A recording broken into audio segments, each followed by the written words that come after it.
Hello, and thank you for your interest in our paper, which presents a conceptual model and clinical framework for integrating mindfulness into family therapy with adolescents.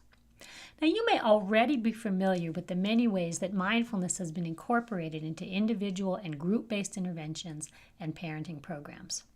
And while there hasn't yet been much attention to how mindfulness might be incorporated into family therapy, you will see in our paper that there are actually very compelling reasons to do so. We describe a number of the ways this might be done and include a detailed case study to give you a sense of the richness of these approaches. Now, before I describe a few of the clinical methods, I want to explain what mindfulness is and why we believe it benefits families. Mindfulness is really a multifaceted construct, and it includes practices for attending to and labeling present moment experiences, acting with awareness, avoiding automatic reactivity, and maintaining a non-judgmental, compassionate, and curious attitude towards ourselves and others. You might think of mindfulness as training our awareness of the process of behaving.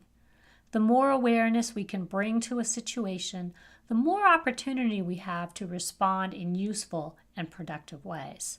This is true for us as individuals and is also true in our family relationships.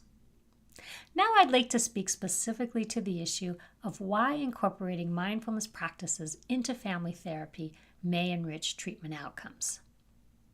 The core issue is really related to emotion regulation.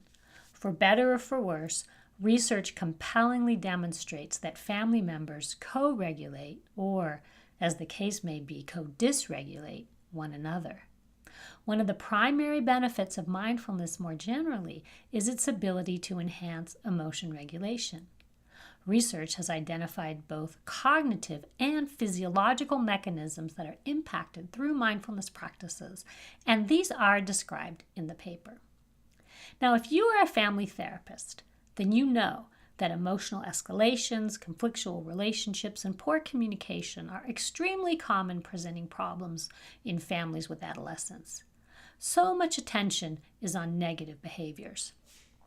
There is often very little curiosity, understanding, or compassion for inner world experiences, even though these are the true drivers of our behavior.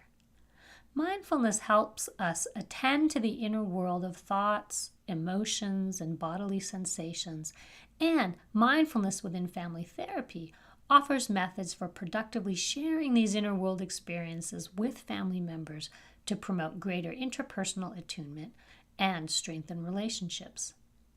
Just to give a few examples, family members learn the importance of attending to one another's inner world, and in particular, they learn to value attuned communication, which emphasizes the central role of inner world experiences in resolving conflicts that arise in families. Family members learn to practice awareness and tolerance of distressing emotional states and self-regulate during family communication. Gratitude practices help families actively cultivate positive emotional connections, which are so important for strengthening family relational bonds.